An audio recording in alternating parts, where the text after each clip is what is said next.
evening everyone, welcome to the Haverhill Town Council Payment Committee. I'll read my script out before we start. Please note that this meeting is being recorded by the Town Council and where possible live streamed on YouTube. Please note that the recording device is sensitive and live stream may be recorded by third parties. So do not say anything you do not want recorded. If necessary, I will direct all recording in the room and the live stream to be stopped. But generally I want to avoid doing that. So we will normally record everything except any item taken in closed session.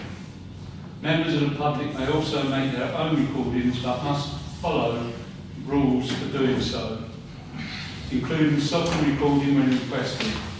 Whilst we do not accept anonymous speaking in a public forum, members of the public who wish to speak but do not want their name published must indicate this before saying all this. Thank you very much. Item 1, which is apologies for absence.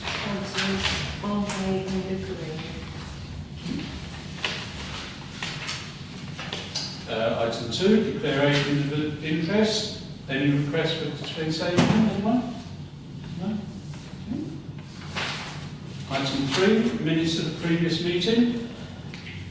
To approve minutes of the meeting held on the 19th of May.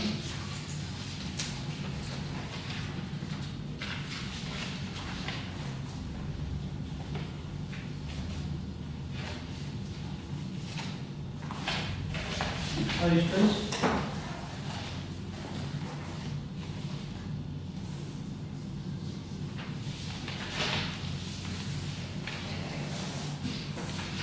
Then this 101, B225-101, it's very late, the email. I'll send an email to all of you about an update on that Dixon.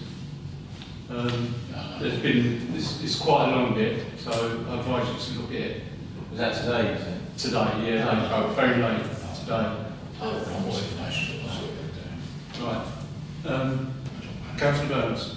Well, I was going to talk about matters of the report, but as you'll see in the email, there was as I warned West Suffolk, and the police warned West Suffolk, these kids got in there and set light to a sofa. They said the police contacted me very early this morning, who happened late yesterday afternoon. They know of the two lads, because one of them filmed it on his phone, so they took his phone.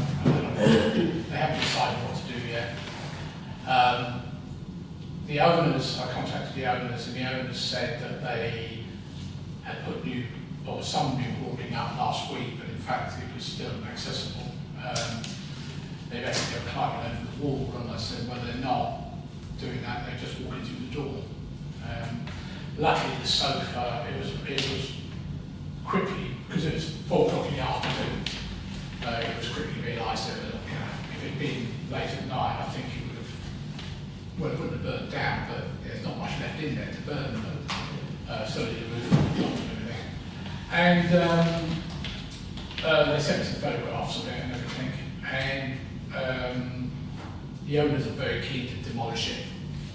I think we're getting a little bit of pushback from West Suffolk that they want to see plans for the new place before they can allow to demolish it, and I've gone back to them and said demolish it and then buy about it afterwards. Which is what I've been trying to do for the last 10 years, and as Councillor Hammond kindly did, the building services, or property services, sorry, said we're not going to do anything because the building's not dangerous.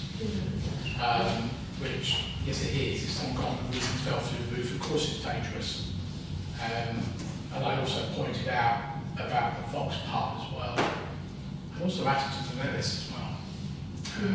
So I've asked them, so I spoke to, completely separate subject, I spoke to a gentleman from Property Services who did rent on a business, and mentioned it all to him, and he saw the Thursdays he saw the pub at Chalkstone, and he says, why has it been left like that?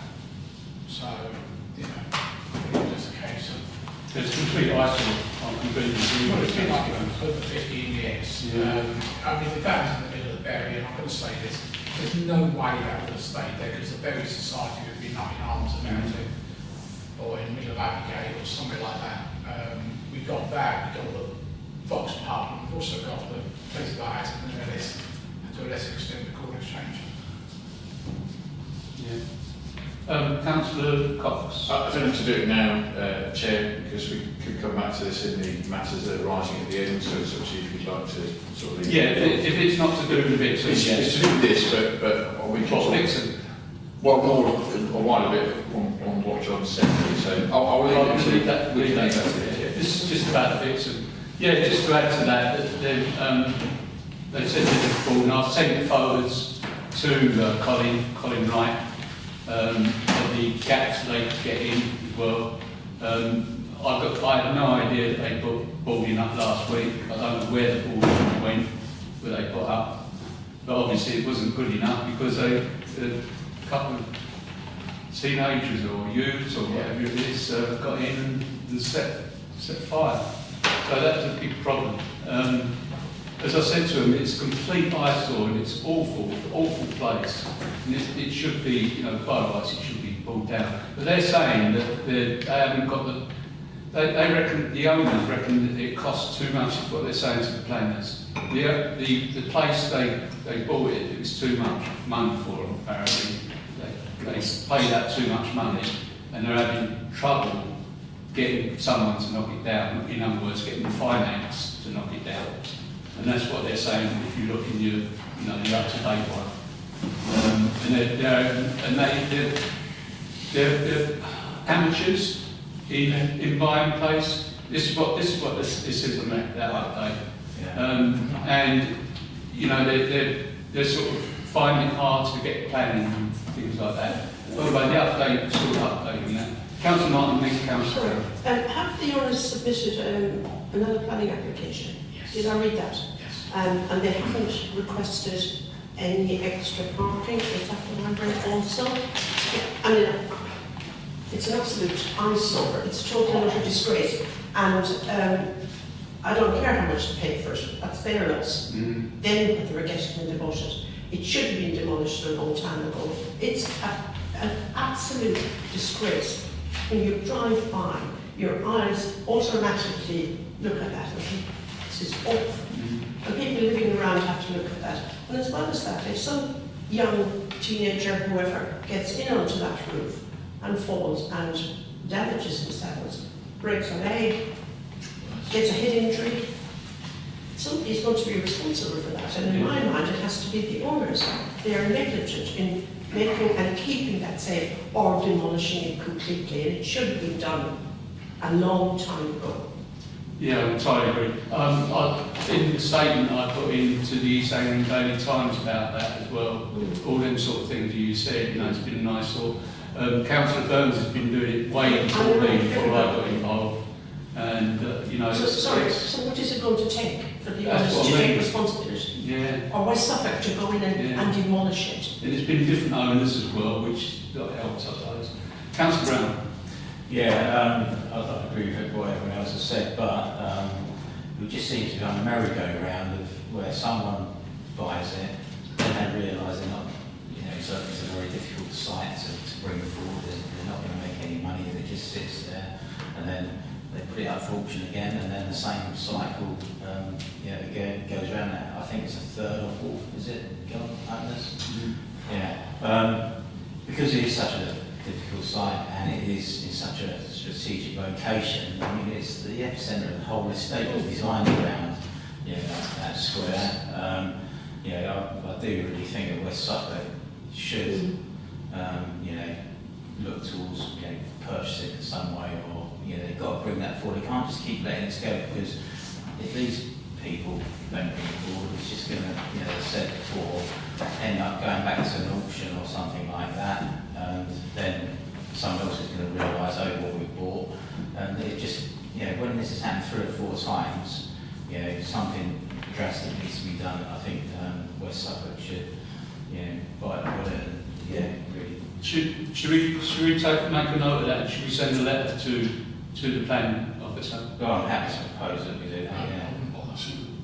Why not? No, we should I'll do. tell you why. Right. Sorry, I was Can I say, can we come back to that in, because I'd like to talk about the bits related to that when we come back to the other matters report, is that would that be okay? Talk about them, because I'd like to catch other things with the thought on that. Okay, and we'll have a vote on that then. Okay, right. Back to page one. I've got page number. 184. That's it. Thank you very much. Yeah. Can I have a proposal and second to sign these as true record? Councillor Martin, then Councillor Fox. Thank you.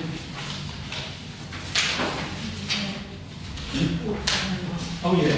All those in favour? Good idea. Thank you.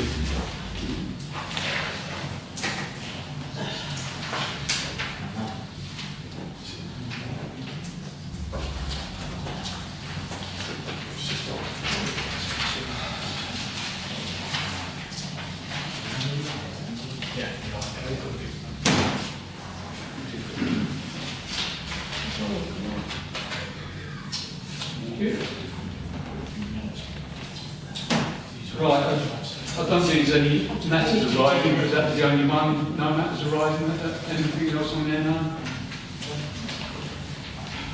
Right, item 5. This is for the members of the public to speak on planning matters other than the applications before the committee. Do you wish to speak on anything at all? The only thing I'd like to mention is I didn't really throw it there that all the signs are covered up by the growing trees and foliage, and just wondered when Highway going to take action in tidying up all those overgrown trees and signs. Right, there's a thing that I'm going to bring up in any other matters. We had an email from West Suffolk Portfolio Order called Indie Paginaca. And Suffolk County Council have got or applying for an improvement grant, and one of those things they suggested, I can't find it. Oh, it is. It's vegetation clearance restricted to Suffolk County Council owned land. Now, if it's near a road, then signs. This is one of the vegetation. So we could put that in our, because they're consulting all town and parish councils on it. Okay. And there's other things that I want to bring up as well. All right. Okay. Thank you. Does that answer your question? Yes. Thank you. Any more questions? No. No. Sorry.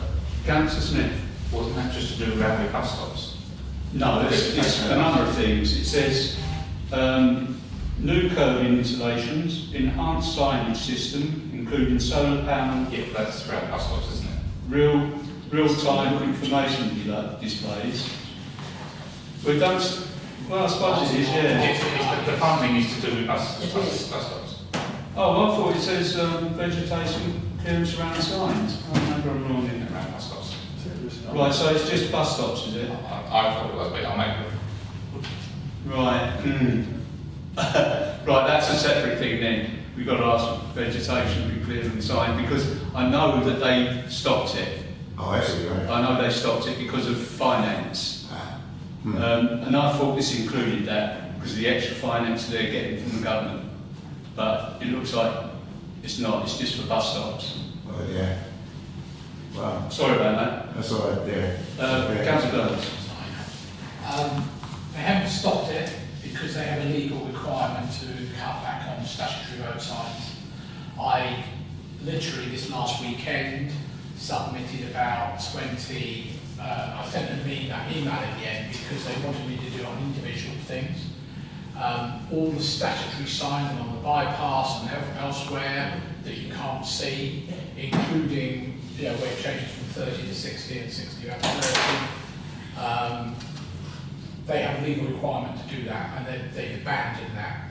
And it's not just as Council Cambridge, it's just as bad. You look at all the stuff on 1307 and the stuff going into the back of Little Abington and everything like that, you can't see the signs. The ones they did stop doing were the actual signs around, left to go to wherever it is on the roundabout. And I nearly the other day, literally was going to go out with my cutters and cut them back myself. Because I get so frustrated with them not being able to do the simple things in life. Is there a legal requirement? Could you find that and quote? Well, they know they've quoted it in the past. Because, well, I always thought that there was no legal requirement. For statutory, anything Because we've been complaining anything quite a that many years, records haven't we? has to be clearly visible everywhere. And I didn't know that. yeah, it's only the ones that say, you know, left to go to Boxted or wherever it might be, the ones they abandoned doing, which I still think they should do those, because their answer to that was, well, everybody's got a sat nav. Well, everybody doesn't have a sat nav. Oh, so it's just the ones that say there's a roundabout coming up ahead, or it's 30 miles an hour. Safety ones. So I did that, a load of those the other day. I sent them a big long email. I said, I'm not using your reporting tool. You can enter these if you want, but you only have to drive along the road because virtually every sign is covered. I'm not going to repeat every one of them. And she came back to me and said, oh, can you take photographs? No. You come out and inspect them. Councillor Cox. Sorry, just to come further, there may be something, because I did actually forward this on to Indeed, because there was something on West Suffolk News about West Suffolk County improves parks in various Evansville and all Newmarket, but there wasn't a mention of Haverhill. There is money to be spent, and I asked him, could he find out about, is there any money comes over now? I don't know whether that is money that could be spent on that sort of thing, but I'm still waiting for him to come back to, because there is a whole story here from West Suffolk saying there's money being spent anywhere else except Haverhill. So I said, well, money should be sort of included here too, why are we not being included? But that's something that obviously we'll chase up, and obviously it could be referenced to that too. But it was to say, improves to parks and various elements, proposal will come to at least 320,000 of government money, so there's a lot of money there. So as I say, we should be able to get some of it too. But still, we weren't mentioned at all in trying to improve anything in Haverhill, but it was going for us. Yeah, that's a problem. If they say parks, if we say bus stops, they only concentrate on them particular things, which is a pain, really.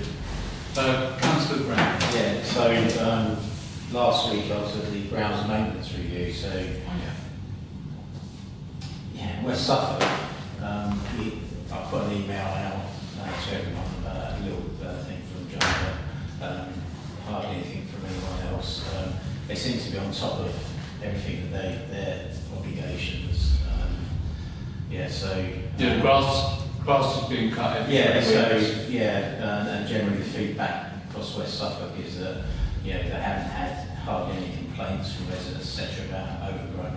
The only complaints have been around areas of Southwell housing associations, and some of those where they've been subcontracted out are now being brought back in house. So hopefully there'll be improvement there. So, you should see a big difference. Yeah, Suffolk County Council are just not doing their job, are they? And the thing is as well, see that there's the Suffolk show, they had a great marquee out there, Suffolk Highways, and staff by about 10 or 15 people for 2 to 3 days, saying, telling everyone how much a wonderful job they do. I was quite gobsmacked, rather they was out helping stream down hedges and all the rest of it. Thank you. Thanks for that. Okay, any more? No? Okay. Item 6, planning applications. I'll invite a member of the public who wishes to address the committee in relation to a planning application to speak ahead of the committee, considering each application in turn.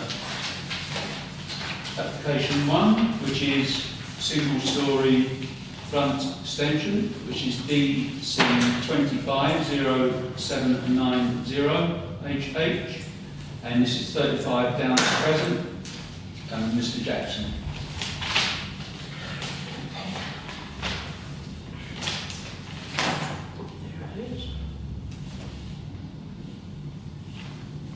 Any comments at all on this? Councillor Brown.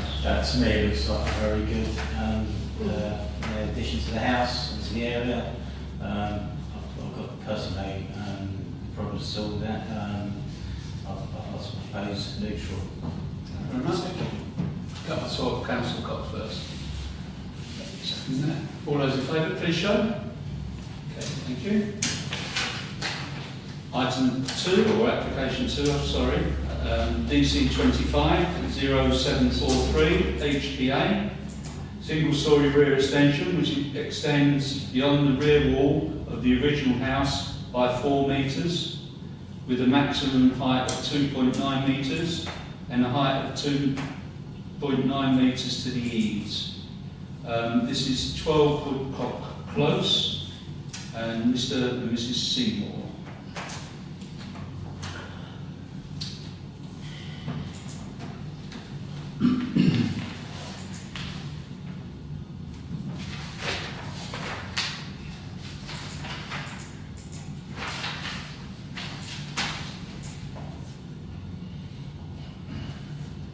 There's a flat roof, isn't it? It's the rear elevation. Oh, councillor. Loads of the houses at that stage have got this, and never any problem, particularly single-storey ones.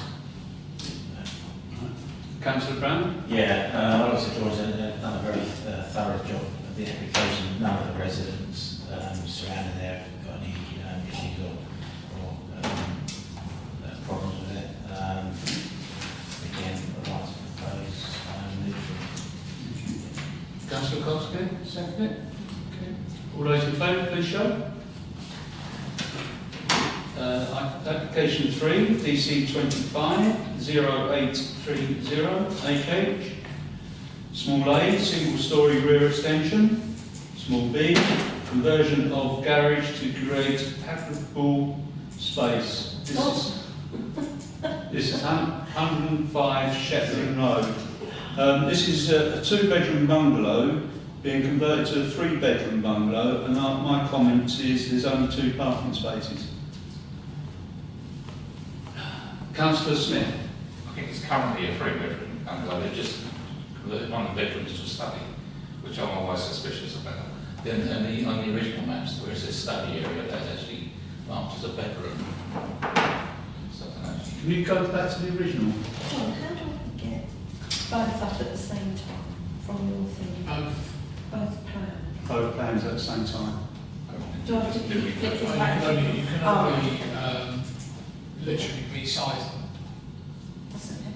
So if you Sorry, I don't mind. right, so if you This is their bedroom.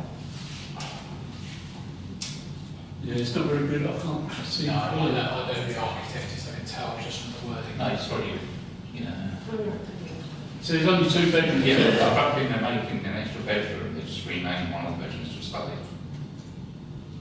I think that's what I know. What's they're doing a single-storey rear extension? But the garage. I think it's coming a little further from your garage as well, isn't The it? garage is to create a habitable space, isn't it? That's the difference.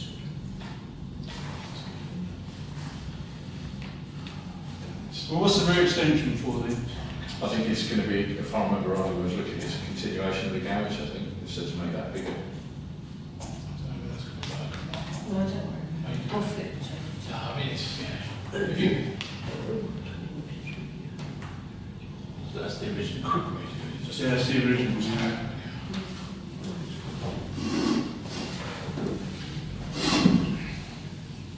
So this is the original, Yeah, if you put the... and then this is the proposed. So how many bedrooms? it's 2 bedrooms, the original. Oh, it's upside down again, sorry. It's not on standing head. I think it's still only 2 bedrooms, isn't it? It's a study. Bedrooms 3 instead of Go further down, it's bedroom down. It says the garage is a habitable space. So there's the bedroom, yeah. Bedroom there. There's the other bedroom. Bedroom there. But the that study area was marked as a bedroom before. So it's still saying it's a 2-bedroom. No, the bedroom, 2 bed. Oh, that's a sitting room. Oh, yeah, I see what you mean. So it's still only 2 bedroom. Yes, it is, yeah. But I think That's now a study. Yeah, it's a study now. Yeah. And the garage is like a garden room and a utility area or something. Isn't Yeah. It says the garage says, what does it say? Garage to create a habitable space. Yeah, but they made a garden, the garage, didn't they? But extended it. Well, Yeah, it says on the garage create a habitable space. Yes, The extension, isn't it? Is the extension there, the garden room, or is the extension the garage? I think it's both. I think they've just literally extended the garage beyond, so it's now become one big long space. Right, because that's the wording's confused me there as well. One bedroom there. Yeah, they made the other bedroom. Okay, I'll come. They made the other bedroom. If you can go down again, Vicky, a bit more, yes, a bit more. They've made that study area. That's the second bedroom. Councillor Cox, and then Councillor Brown. My first thought is the fact that actually, if it's not affecting anybody, and I can't. I was trying to look on the road plan to see what I couldn't see get it, but other than that, I haven't overly got an objection. No, not what. In fact, I would just propose neutral and accept it moving forward. I second that. Councillor Brown. Yeah. No, I was just echoing what Quinn said. You know, the thing is, these days, the cost of trying to move houses and things like that, you're having to squeeze in, etc. So, yeah, I've got no problem at all with this. None of the neighbours have objected or got any concerns. So that's the thing that guides me. Okay. Right, we've got a proposal for neutral and a seconder. All those in favour, please show. Item 4, that's application 4, DC 250798 DAR. This is a variation of condition 2 of DC 240579 FUL to allow use of amended plans for micro energy storage facility, and this is 10 Homefield Road. Councillor Smith. Yeah, this is one we've supported in the past, and I just mentioned we've actually positively supported this. The only thing is the changing is the design of the fence material. There's been another amendment because I think they've got the OS, what's called markings wrong, and they basically moved it away from the road. So other than that, I think we should continue to support it. Yeah, it's wooden fencing, which that's up to them. Any other comments at all? No? Can I Proposal support. support? Right, we have to do it. Okay, proposal support. Second by Councillor Martin. All those in favour, please show. All those against? All those abstain? Right. Back to the agenda. No, Oh, yeah. Is it late or is it just I've completely missed it? We missed them. I've not got the next one. Right, DC, this is application 5, DC 250807, TPO. TPO 529, in brackets 2011, tree preservation order. This is 1 ash, T2 on plan and order. This is crown reduction in height by 2 metres and lateral crown reduction by 2 metres. This is 17 and 19 Hazelworth House, Hamlet Road. We have quite a few of these, don't we? Is that close? Is that made house up? Yeah, we do. Don't we? We've had them before. Right, any comment? Councillor Smith. That's right. It's just basically reducing the crown, so it's not cutting down or anything. So I'll go straight in with a neutral. Okay, Councillor Brown. Yeah, it's got TPL on it from what I understand. There's, and Ross brought this up before, there's a report from the agriculturist who's paid for by the neighbour. I think it's the neighbour that's actually had to have this done, not the actual owner. I would have liked to see something from the tree officer to say it's okay, you know. When I looked at, if you look at the application's not actually by the owner.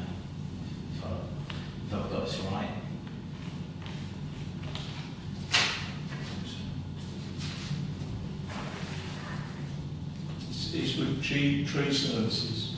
Yeah, if you go down in there, sort of tick box, or are you the owner? I'm an agent acting on behalf of the Yeah, applicant, yes. It's on behalf of the applicant. Yeah, on the applicant, but then is the applicant goes down further, it goes to the applicant, are you the owner?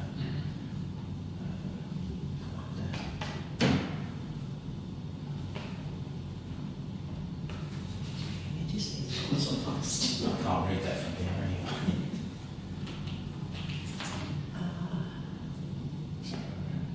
Hey, Is that better? yes, thanks.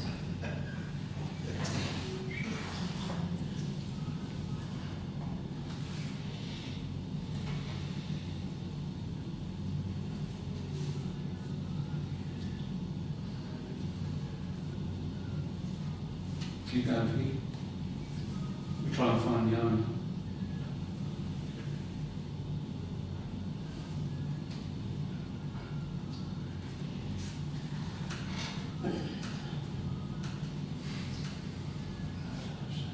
Come past it. Yeah, it must be near the top. Yeah, I looked at it the other day and I'm sure it said that the applicant isn't the actual owner. No, that's right. But if you... As the applicants, go down here. Yeah, applicant details. So, a bit further down. Mr. Keep going. Keep going. There. Are you an agent acting on behalf of the applicant? Yes. Yeah. Yeah. It's fine. Yeah, an agent applicant, but the applicant doesn't own the site. The applicant is, I think, the house behind it. Does it say that there? Well, somewhere down there, I'm sure it says. Do you own the trees? Description, location. So go really slowly. Yeah, please. It's, Who's making me dizzy? yeah. Sorry. That's all right, don't you? Go as slowly as I can. So the architect, What are you applying for? That's the actual what they're doing.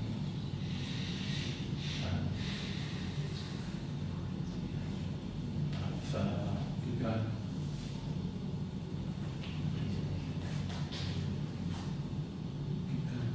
Right.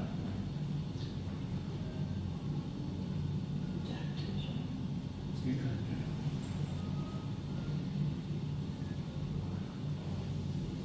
No, keep going. It does say tree ownership, sorry. It says, is the applicant the owner of the trees? And it says no. Yeah, exactly. I've just found it Yeah, there. well done. Whereabouts is it on there? It says tree ownership, Yeah. there it is. Yeah. And then it says, is the applicant the owner? And it Oh, says yeah. no. Well spotted. Councillor Cox? I just think, I mean, my only reservations is what Councillor Bannon said, is whether there's something should be taking note of. In terms of what they're proposing, it does seem to make sense in terms of it's nothing outrageous, they're trying to make sure it's safe long term. I would imagine that they've done it because it could be the person that's applying wasn't sure what to do, and these do know what to do, and so look, we'll do the application for you. That's my surmising, but after, because I was the same as Councillor Smith, but obviously if Councillor Bannon is saying if we looked at something we would know there's no real issues, my gut feeling is that it just doesn't seem anything outrageous, but I'm not a tree specialist, and of course it would be nice for someone to see it, but unless, my view is, unless we can see anything particularly worrying, it does seem to make sense what they've suggested they're doing. So I don't want to ignore what Councillor Mann says, I think there is a concern there, but I would support Councillor Smith's view that it's just supported. Councillor Burns and then Councillor Martin. Well, there's two things. Is building is not owned by the people who live there. No. It's actually a company that owns it. And I think they are the actual owners. The applicant is the people who at least that building to house those people who live in that house. Because it is a house vulnerable for vulnerable people. And more importantly perhaps is, you could argue, it is a tree company, why they not done a report, a short report, why they're doing it? Well, it did say on Yeah, there. it's only in the application form. Yeah. It's not, there's no detail. There's no report from the You'd tree expect surgeon. from an agricultural report. This tree, sorry, has got a tree preservation order, it's a protected tree. I would have liked to have seen something from the owner of the tree to say that they're happy that the work's going to be carried out. You know, I'm not happy at all about, you know, supporting this application if it's a tree that is going to, they're going to do work to it, to a tree that, you know, the person that owns it hasn't put anything in there at all. But, yeah, you'd have thought there'd be some documentation there from the owner of the tree to say that they're more than happy for that work to be carried out. Could we be seen to be aided in the beds if the tree owner does say, well, hang on a minute, I didn't know anything about this, and this tree's been, you know, crowned or whatever. Surely. Yeah, because crowning the tree can ruin it. Yeah, that's You've what I'm saying. You've got to have a specialist do it. All I'm saying is it worries me that there's nothing from the tree owner, you know, that people actually own the tree. It's got a tree preservation, but you know, those owners are responsible for that tree. Yeah, I'd just like to see that clarified. It may be that they have got permission, they just haven't submitted any of that evidence with the application. But I personally would like to see something from, you know, the tree owner. Well, I'll go to Councillor Martin first, and then I'll come back and see. Just to sort of follow on from that, because it does say if the tree ownership, and it says no, the name and address of the owner, if known, should be provided. And then it says redacted, redacted, redacted. So it has been provided. And then it says number 58, Lancaster Way Business Park, redacted. It says the name should be provided. Yeah, it has been. Where? No, it's because it's, sorry. Yeah, Councillor. It's automatically redacted by West Suffolk for Yeah. GDPR purposes. Yeah, but how do we know that there's actually any information? Because they have to put it through the application process. Pardon? They put it through the application process. Yeah, but- West Suffolk. Yeah, I know, but it could be nothing provided, redacted, you No, know. they won't accept it. They Yeah. don't accept it. Well, anyway, I'll approve anything about the owners, something from the owner there. Well, okay. Councillor Cox. Well, could we make a proposal, because I don't disagree? Well, we've had a No, proposal. what I'm saying is it's Do you want to mention it to that? possibly an amendment which would possibly give our clerk the power to move forward if we've had something confirming from the owners that they're happy that this goes ahead. Yeah. And we don't have to bring it back, it's just delegated power. So as long as we've got that confirmation, we're saying that we're happy. Would you go along with that, Councillor Smith? Sorry, run it on. So you're saying that if we get confirmation that the owner has been informed about this and happy to go ahead, then we will. Under delegated powers, we will let it go through. Yeah. Yeah. Yeah. Okay? Okay, Vicky? Yeah. Okay. So that's my proposal then. Right, Councillor Cox second that. Amending proposal. All those in favour, please show.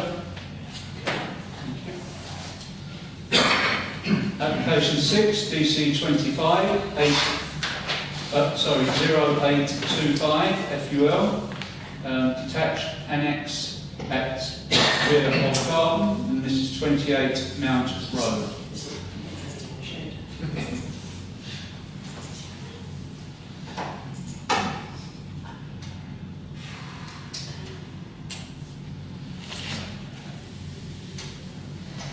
Oh, sorry, Councillor Brown. Yeah, I'd like to go back to our previous objections to this.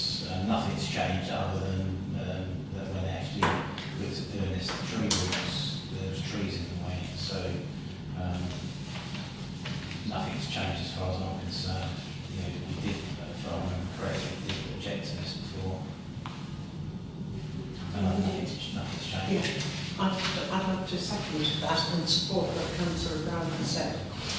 It's not put your granny in a shed.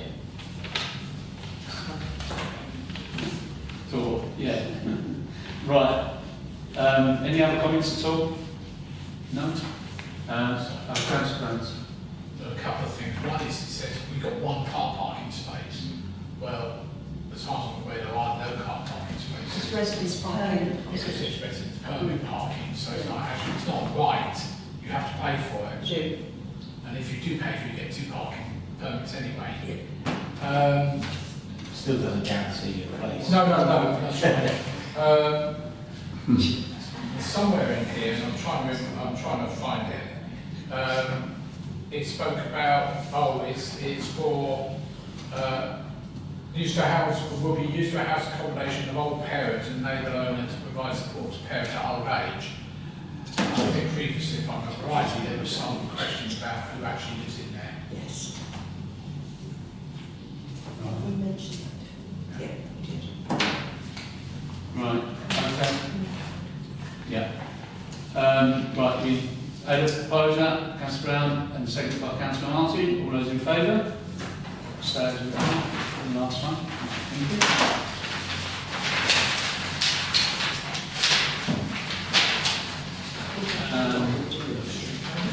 And this is to consider street trading licence.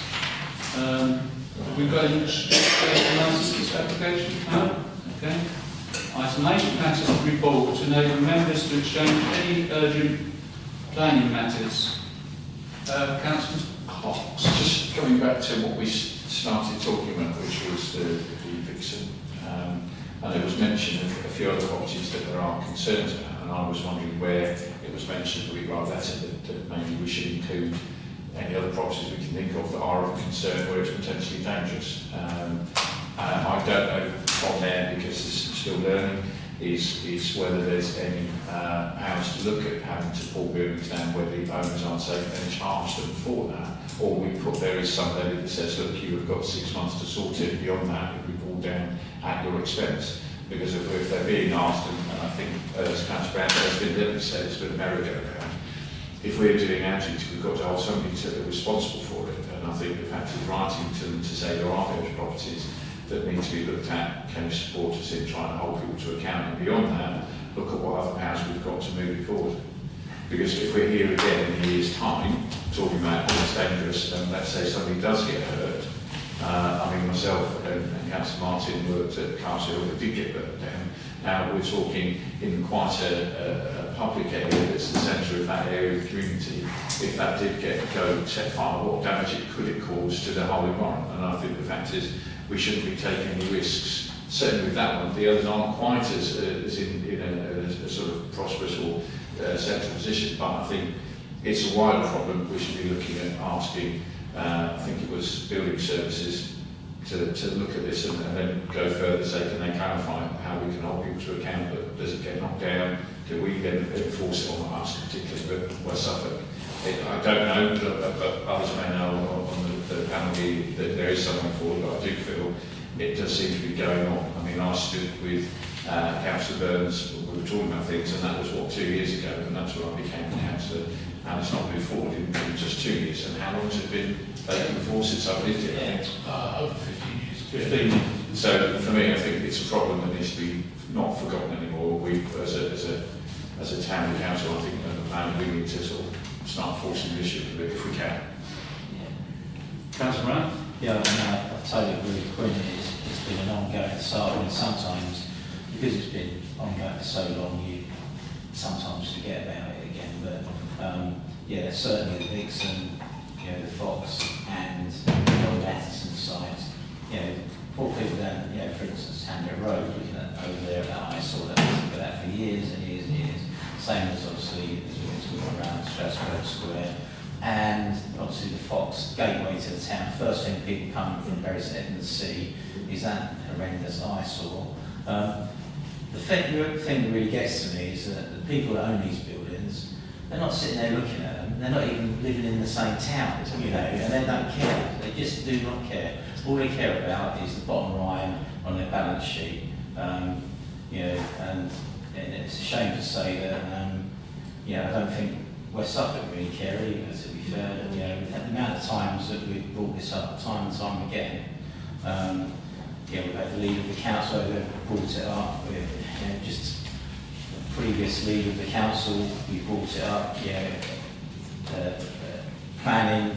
It's just ongoing. So I would agree with, if we just basically, shall we just send a letter to say, look, this has been going on and on and on, can we please do something? I know it's not, it may be the straw that breaks the camel's back and they will actually get something going, but it does need to be done. Yeah, well, I'm fully behind what you're saying. We should write to committee, planning committee, definitely. But me, I'm going to write as an individual councillor for that area as well. In my reply to Colin and Indy about it. So just to come back to that, could we also try and have it come back as an item so we don't forget? Yeah. So it doesn't go on, and we're not just talking about that one building. I'd like us to think about the other two that mentioned, and if there's any other buildings that we can think of, maybe we should include them, but they need to go and look and see how safe they are. But I think that, it could be that it's certainly in the short term, or let's say a month's time, or once a month, we look at some of these things to say, have they been resolved, and we need to look at what next steps we can take, rather than, because it's easy for us to forget and move on other things, but this is quite important when we're looking at safety. I think we should be concerned that we shouldn't let it go and keep coming back to it. Can you put that on the agenda every week? No, or 3 weeks, whatever it is. But it isn't just about safety, it's about it's about the well-being of the people that live there. It drags people down. When they get up in the morning and have to walk past something like that, it just drags people down. So, I've got Councillor Burns, then Councillor Martin, and then Councillor Smith. Sorry. Okay, there has been stuff going on in the background. Pat knows something about it. As I said last week, I spoke to property who came down to Haverhill, and it was him who actually raised about the Fox pub to me and said, what are we doing about it? And I said, well, your planning department's doing something about it, but they need to get off their backsides and do something properly about it. And in terms of the, so he was going to go away and find out about that. He was also going to go away and find out, I sent him a subsequent email, find out about the assets of the Nellis site as well. Because that has been stalled now for about 3 years. Was the last email and conversation I had with planning at the time. And they need to, the car park's owned by West Suffolk, the building's obviously owned by the Bernard Group. They need to actually talk together and do something about it, get some housing put on there, as was the original plan, and get it smarted up. Even if they have to do knock down the old sill mill, which is not going to be preserved, because it's mainly on itself. In terms of the Vixen, this has been raised up between the police and myself over the last couple of weeks. That's why I raised it at the last planning meeting. I also emailed West Suffolk about it, and they came back to you about the fact they can't do anything because they don't consider it a dangerous building, but they also didn't think it was a dangerous building 6 years ago when there were 2 other fires in there, and kids were getting in there and on the roof and everything else, and that's when the original hoarding went up by the previous one owners. The new application, as I understand, and I know what West Suffolk are now saying, but that's not really what West Suffolk, what the guy actually emailed me today, the owner. He says, yes, we'd like them to be a bit more proactive in telling us what do we need to do. They're not developers. They bought the thing as an investment, a group of guys, as I understand it, who just bought it as an investment to see what they could do with it. So they have, I understand, they've been trying to put in applications and not getting very far. So today, the police last week formally said to them, you need to do something about it, West Suffolk. And West Suffolk keep coming back and say, well, it's not really our problem, it is actually your problem. Because as it's been said, you could put hoarding in itself and put a charge on the building. The trouble is the building's already under mortgage anyway. And then, they've actually said any financial support from West Suffolk. I don't think they really mean financial support. I think what they mean is, how can you help us try and get this sorted out? They don't want to take the car park anymore, as I understand it, which was the plan before. So all that stuff's gone out the window. They want to knock the building down, which is in the previous application. Applicants always said, no, we want to keep the building and build within it, try and put 22 flats in there, which, now it wouldn't be approved because of space standards. So they want to knock it down. And as he says today, you know, it is also concerned with the site of social behaviour, creating dangerous, unpleasant environment for the surrounding community. Proper action would help us address those issues, but also demonstrate a commitment to the I understand what they did. They did buy, I think, quite a lot of money. It was actually said it was sold for 300-something thousand, but I think they paid a lot more money than that. And primarily now, they've underestimated the complexity of the development, primarily because of the previous plans was so beyond what was necessary, you know, including shoring up Millfield's Way, which was going to, with all that work on the car park, that alone would cost £1 million minimum to do that. So I'm not surprised they're having this problem. They're not local, I agree. But I don't think they're, I think what's happening is that I get the feeling that somebody at West Suffolk needs to actually sit down with them, you know, and I suspect they're not even being offered a preamp from what I'm sort of reading. So I think they need to sit down and say, you know, let's sort it out. Tell us how the planning process works. If necessary, hire a planning advisor, consultant, whatever you want to call it, or as Councillor Brown says, sell the place. It has been offered to Barley Homes, it's been offered to Haverhill, both have refused it because they want it for about 20,000 quid. Is what they told me. They won't buy anything unless the land is virtually given to them. Particularly Haverhill.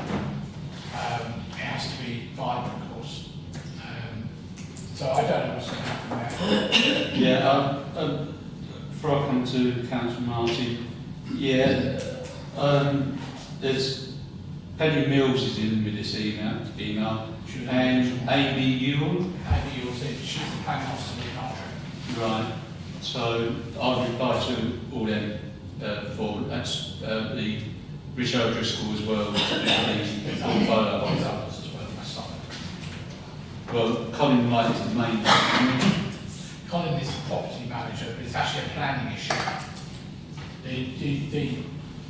Yeah, would we get involved with, you know, if, for instance, they wanted to put a compulsory purchase order or no, but all right, an order to put on it to put it right, wouldn't they have to get in touch with Colin Wright? Probably maybe, but it's more likely to be the plans. Councillor Martin. Councillor Martin. Well, I support everything that has been said by the previous speakers. I'm particularly interested in Ashington and Ennis. And the state, Hamlet Road, as we know, is a conservation area. And we have this semi-derelict, but it's probably derelict, building. In the night, you were in the council with me, Pat, when an application came forward. Chris Rand was the planning officer for Haverhill. It's going back. It is going back, but an application came forward, a significant application, and many of the councillors from Haverhill were supportive of that. But Chris Rand didn't particularly like the design, and he wanted and got his way in the end that the application was, the planning application was refused. I'm sure you can remember that. Yeah, that's correct. Yeah, and that was probably in the late 1997, 1998. Yeah, around that time. Maybe 1999. I Yeah, can't before remember the exactly. turn of the century. I can't turn of the century, did you say? Sorry. No, it's not the century, is it? Yeah. Sorry, but yeah. So that application, and the reason Chris Rand, who was the in-planning officer who dealt with Haverhill in particular, he didn't like the design because he wanted it to continue the shape that is already there. He wanted something that was sort of circular in appearance to keep the character he felt of that development, of that area. So that there has never been, to my mind, a further application, has there? Yeah, there is, but it's a big thing about it's a big thing about the land, isn't it? It's Yeah, I want to say that I've been involved in this for 20 years as well. An application was made, which was approved very quickly. In 2008, there were 35 houses on there, and it looked really good. And that was all going ahead. Then the recession hit, and they couldn't get finance to do it. And it's always been owned by the same people who also owned Atherton and Ellis as a company. But what they did, they shut down Atherton and Ellis, as we all know. And it was Atherton and Ellis Limited that had the right of way across the car park. That's it. The car park and That's the issue. category is owned by West Suffolk. Ever since then, there's been arguments between the two of them because the owners or the applicants wanted to build these houses, yeah, fine, but they also want to write off an easement across the land for nothing. They didn't want to pay West Suffolk any money. So West Suffolk said we want this amount of money, a percentage of net profits. Gross profits, I think it was. And the owner said no. Then he said, well, to be honest with you, I can just go to the industrial units back of it because it's got planning permission to that. There's nothing to stop me doing that. In the meantime, things like the silk mill, which we tried to get, or certain council Cooks tried to get a listed status for, that was refused. So that's going to potentially be knocked down. We know there's been 2 fires there. And the last fire, I happened to be, in fact the police called me down there because they wanted to know who owned the place. And if there was anybody in there or anything like that. So both of those sites, both of that area, I'm talking about the car park and the thing, last time I had meetings with, in 2000, we looked it up the other day, 2021, I asked the officers for a complete report on what they were doing, and conveniently they never sent us anything. It was also at the same time they were not talking to me about stone arches as well. So I spoke to the property manager this week, and he was going to go away and look at what was going on with this and try and chase it up. And it's still the same owners, as I say. He's got a company in Haverhill here, and he built the houses that are right next door to it. He built those in the last 2 or 3 years, and I think that hopefully we'll get an answer back from West Suffolk on why nothing's happened on that site. It is an eyesore, it's right as you say, it's in the conservation area, and it's a gateway to the town as well. Yes, it's a convenient car park for the people in opposite, which they will lose that car park. That's not going to happen. Personally, I think, and I did suggest this to the applicant, and the applicants had 3 different housing companies work on it, and they've all walked away from it. I think because of viability. He also tried to get a bridge built over the Stour onto Erlinghausen Way, that I think he found the cost of that was rather a lot of money. So I think at the moment, I'm just waiting for West Suffolk to come back and say, you know, what's happening. I said it's 4 years since they last updated us. They completely forget about these things. And it is on my agenda to write them about stone arches as well and say, look, last time you told us was 4 years ago. When are you going to update us? Yeah. Which you promised us to do. Right, Councillor Smith. Before they're dissolved. Thank you. Councillor Smith. The history lesson is very interesting, but it's not moving us any forward, is it? So I'm happy if people want to write the letter, I'm happy with that. My question was going to be really, is that really an item that should be on the planning committee or should be on the full council? Because as far as I know, the planning committee is here to debate planning applications, not to sort of force to carry on this thing every month on the agenda or every 2 weeks even. So is that more proper to be on the full council agenda? Councillor Cox. I think you should. I think that's a fair point, and maybe we should look at, if it's on the next agenda, look at the response and then feedback and say what would the full council wants us to do with the response based on. Because if we're asking this letter to be done, we get something. This is where exactly my thing was to include that. That's Fox Pub, and if we looked at Stir Branches, and if there's anything else we should say to feedback, then we can feed back to full council and say, right, what do people want to do moving forward? I mean, I agree that probably is the best way forward, but maybe have it for the next meeting, but after that take it to full council. Okay, yeah. If that is something that we would agree. Yeah. Okay, do we agree with that we go next planning meeting and then full council? Yeah? Just put it, yeah? It might be worth giving them a little while to respond, so maybe not the next planning, but the planning after. Okay, yeah, because it's only You a can say couple about of 2 weeks. weeks. 2 weeks, yeah. Okay, is that all right? Yeah, but is it worth us setting a date so we're clear that what we're looking at in response?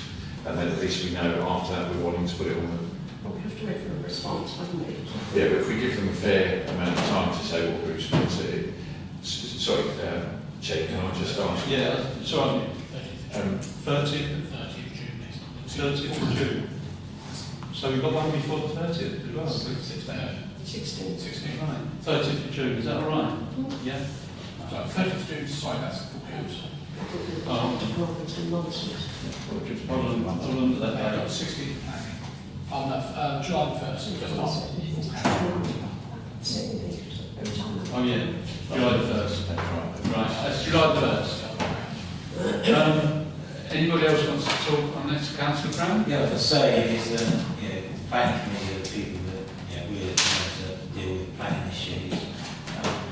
We're as well as sort of working parties. So and all our minutes go to the full council anyway. So I would say something for us to sort of drive forward, and then just report back to full council different stages. But I would say. Would it help though if we had the backing of the full council sending a letter?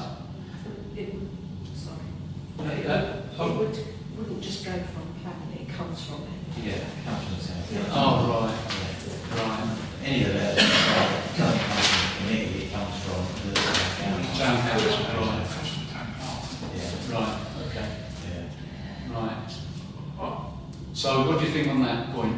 I think the fact is, I would agree with both aspects, but I think if we're looking at, it depends what the response is, and I think this is what my view is, depends what the response is by the time we get there.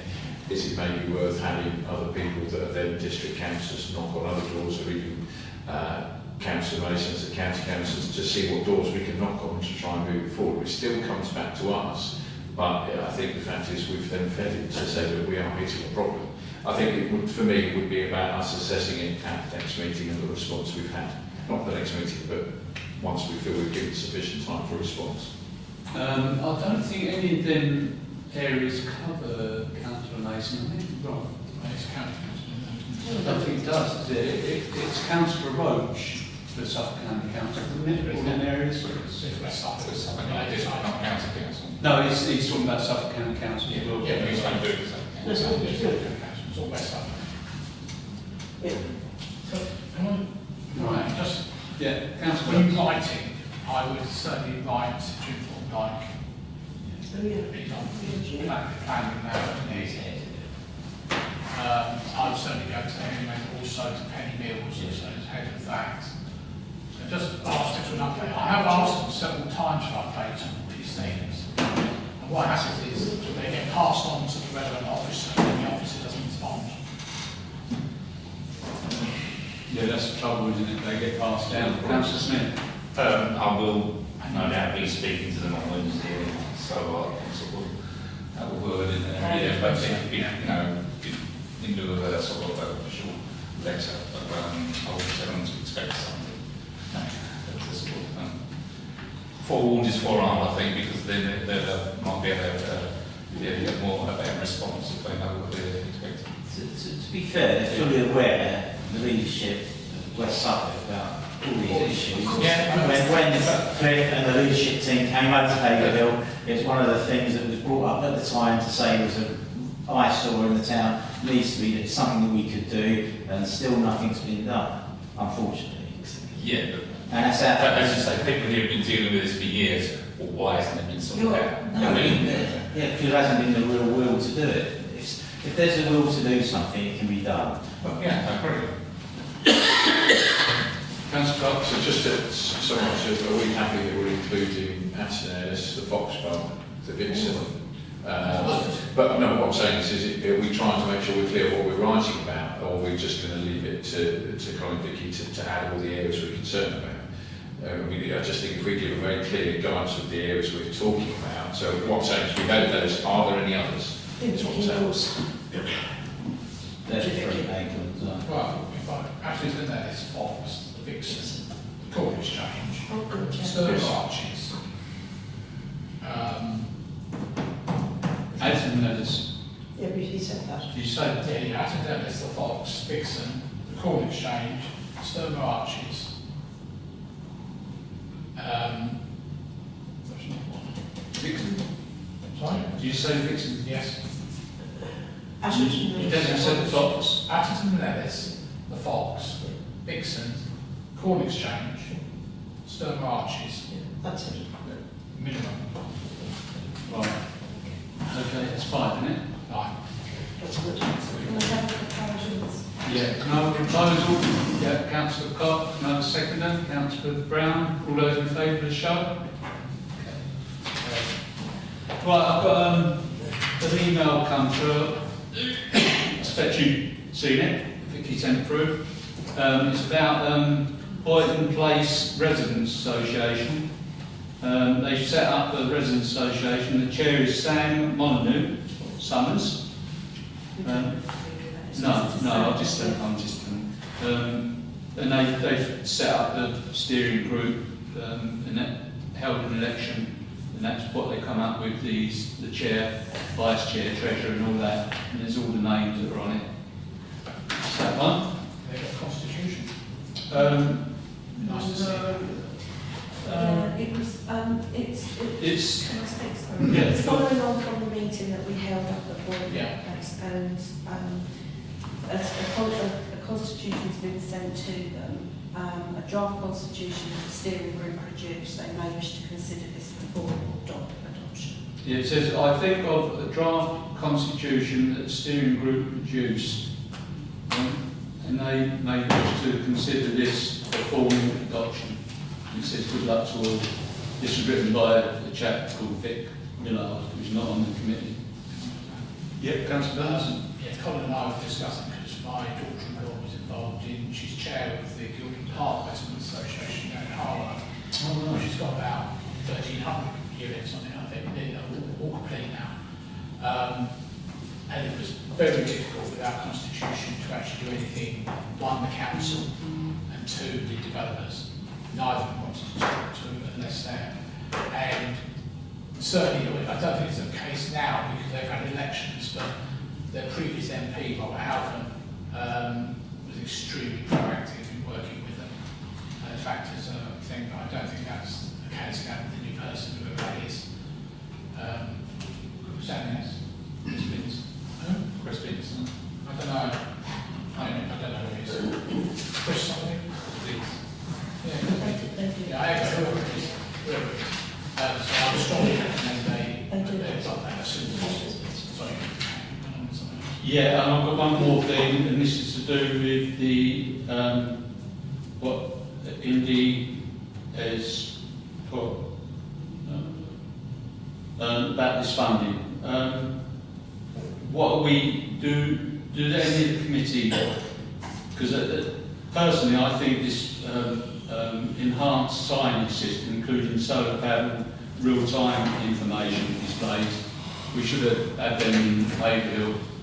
Them displays, for instance. This is my favourite, but there's other things as well. I don't know if anybody wants, because we've got to put in an application. You know, the town council's got to put in an application. Right, who's got their hand up? Councillor Burns, Councillor Brown. RTIs are part of the S106, but Great Wilsey and Northwest Haverhill already. The developer has to pay for that. What are they? Real-time information displays. The thing on the bus stop that says when the next bus is coming. Yeah, right, yeah. Real-time information. So the Suffolk County Council's already got the money for that? In theory, yes, because it's in S106. Okay. I haven't checked to see whether S106 money is being paid over. The problem was, we had money for RTIs, how long ago now, Tony? 20 years, maybe Yeah. 15, less than that maybe.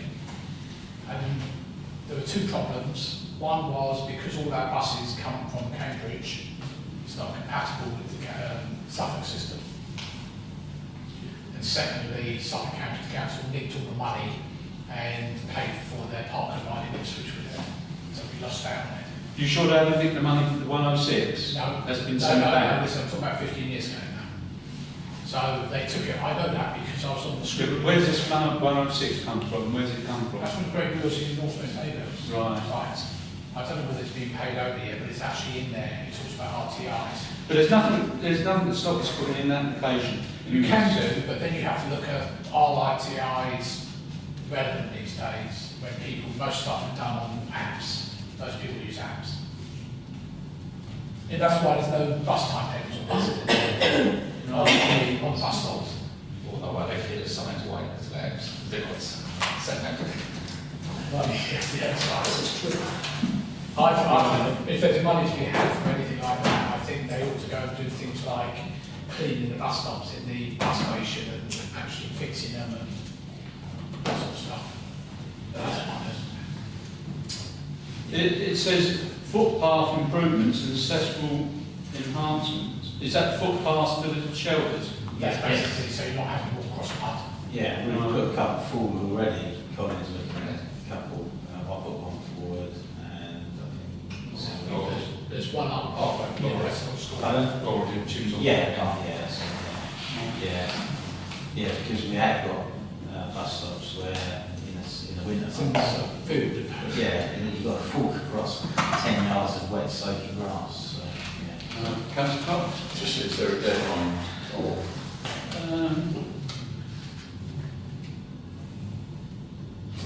Or Pompey. I'm sorry. Oh, yes. Receive, expected timeline, Suffolk County Council anticipates receiving funds by June 2025, so this month. There must be a timeline. So all this is really exactly the same as what Colin put out a week or so ago, the same funding at Suffolk County Council. So it's just that West Suffolk have picked it up as well, and they've sent it out.